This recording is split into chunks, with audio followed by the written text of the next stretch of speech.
You guys want some of that? You want me to post that on YouTube? Some high-level Kung Lao tech for esports, right?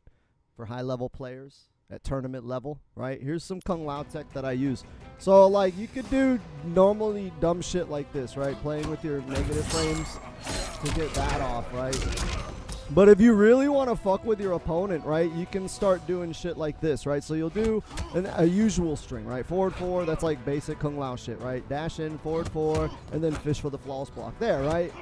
Let me not fuck it up, right? Get that one. But what really fucks with people, and the reason why nobody takes Omega Hat anymore, or shouldn't take Omega Hat, is because you can do this, right? Well, you could not fuck it up. Right, you can do that, and that fucks with them, right? And I don't do that too much because, as you can see, it's very, very expensive. But when you do something like that, it fucks with people and it gets them scared to press buttons. And that's kind of like how you use Orbital Hat just to, like, fuck with people. Because normally you would take, say, a normal hit confirmable string that's, like, quasi-unsafe. Like 4-2-1. A lot of Kung Laos like to use this one, right? It's -8, quasi-punishable. Sub-Zero could get a down 1. I think he can maybe get more than that depending on the spacing and where you did it. If you do it at just the tip, I think it's relatively safe if you space it correctly. Unless you fight somebody with a long-ass 8-frame move, right? So people will often press after that move, right? So the idea is with Orbital Hat, you catch them by doing that when they're trying to press, right? So you do that, you bait it, they're going to want to press because they're like, oh, you're negative, I can punish it if you spaced it wrong. So then you do that to catch the button, and then, right, and on the cycle goes. But a lot of times when you're playing Orbital Hat with Kung Lao, people will just start blocking the Orbital Hat, right? They're like, fuck it, man, he's doing this too fucking much, man. I'm just going to block and wait for the yellow. Right? And that's when you start doing this shit, right? That's when you pull this shit out and you fuck with them. You flawless block after the Orbital Hat. And it's not hard to practice, right? You can practice it. Oh, hold on. You can practice it. It's hard to do this shit and talk to you. Hold on, let me just... Nah, and then you don't space it right and it doesn't work on that one. This one you got to be kind of close to do. But what's cool about that one is when you're really close doing this move, that's about the range where it's super punishable anyways. So that's like sticking the, you know what I'm saying? That's like sticking your hand out, right? And then taking it and snatching it away like, hey, fuck you, man. Hey, fuck you. So, like, there's a lot of things you can do with Orbital Hat, and you should never stop.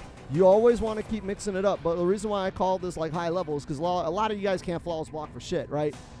That's fine. I got videos. Look them up, right? They'll teach you how to flawless block. But you want to incorporate flawless block into, like, weird situations like that because your opponent will oftentimes get very, very complacent. They'll be like, oh, okay, he did that. It's time to press, right? They're going to always want to do that. And having this on deck to just say, nah, dude, it's like never your turn. Actually, it's his turn right now because I'm missing it, right?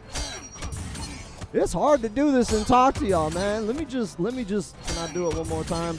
Can I do it? Oh, I didn't even space it right there. There we go.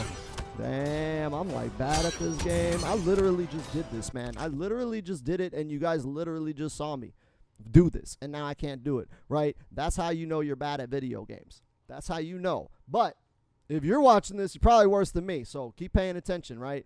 Anyways, the Orbital Hat, right? People will get complacent and they'll start looking for that shit. They'll start saying, yeah, man, fuck that. I'm going to just wait. I'm tired of eating these fucking combos, especially when you have like the one frame link down, right? If you can link forward 4 off of the Orbital Hat consistently, that just means that every time they try to press a button when it's not their turn, quote unquote, when it is their turn, but it's not if I have Orbital Hat. If I got 2 bars in Orbital Hat, it's not your turn. And they try to press a button and they eat 30%. And they're just like, fuck, man, now I don't want to press a button. And then that's how you just start doing dumb shit. You start staggering that and then doing back dashes and that. Like, you see Kung Laos do this shit, right? They'll fucking do something and then jump, right? They'll start whiffing buttons, right? Doing that and then walk in and grab.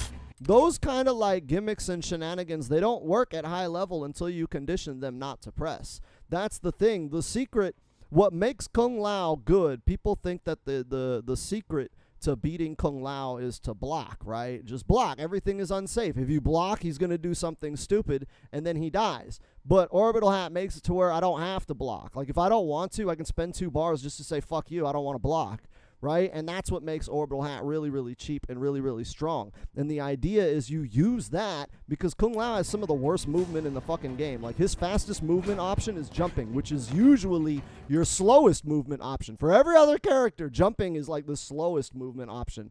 But like with Kung Lao, like it's really like that's it, right? His wave dash is like awful. So I'm not even wave dashing properly. But you don't need me to wave dash to know that Kung Lao's wave dash is like the worst in the game. So like his movement options are really bad. And the idea is, in order for me to get in, I have to enforce the fact that you need to be blocking. I have to take advantage, right? I have to take advantage of the popular misconception that the way to beat Kung Lao is to block, right? So I do some shit to get you to block, and then I can start overextending. And once they start getting afraid of the block, that's when you can just do his dumbass grab game, right? And you're almost always going to do forward grab because Kung Lao's best grab is back grab. Right? It's his back grab because you can get fucking dash in Oki, but to be honest, forward grab is the fucking truth with Kung Lao. First of all, they're always going to be looking to break back grab, right? Especially if you get the crush loaded. But forward grab is really, really cool because I can get 2 dashes before I'm in and I have to block, right? I can get 2, if you wave dash or whatever, but usually you just want the regular 2 dashes. 2 dashes and now I'm in and we can play neutral with that, right? You can't really like down 4 to low profile that from this range, and I can control this horizontal space. And once I start doing that, I establish your blocking, and then I go in and I fucking unga bunga and jump and do all my dumb shit. But the idea is once you get in there, right? Once you get in there, you want to do shit to get them scared to press, to get them blocking, and you can do shit like that, right? To get them blocking, and then yeah, this is a cheap ass fucking tactic that I don't use that much, but yeah, that shit's dirty, right? Do that shit to get them blocking, so that way you can just disrespect neutral and walk in and then start grabbing. And you want to use the forward grab because it gets you better corner carry. The 2 dashes and you're back into a decent range anyways. Like, people think that you have to play Kung Lao literally on top of them, and that's actually not. You want to play him back here because Kung Lao's best options are always on a jump in, right? That's where his big damage is jump 2. So like I want to be where I can bait out something dumb like Sub-Zero's back 1, and I can jump in and jump 2 to whiff punish it. So being able to do that off of a forward grab, right? I have enough frame advantage to get like 2 dashes, and now I'm in jump range. Or actually just 1 dash, right? And now I'm in jump range, and this is kind of where you want to play Kung Lao because this is where I get my big damage. And look, 2 grabs, 2 forward grabs, right? Bam, now we're in the corner, and I go to the same range. And it's like from here, you either get locked down and you stay in that corner getting mad and blocking, and then I come in and grab you, or actually, let me fucking set myself up to the corner, right? You're going to be sitting here blocking this harassment all day, not knowing what the fuck to do, or I'm just going to dash in and grab. As soon as you start whiffing buttons, right, start sticking out buttons to protect yourself, that's when I'm going to make the read and make the jump. So, like, Kung Lao is so dangerous in the corner, right? Every character is dangerous in the corner, but Kung Lao is so dangerous in the corner. That's why you use the forward grab. Forward grab more often than not. The only time I really use back grab is when I'm in the corner because they're going to expect that I'm going to forward grab to keep them in the corner. So I back grab, get them out of the corner, get a throw escape, right? Throw escape and then dash in, boom, crushing blow.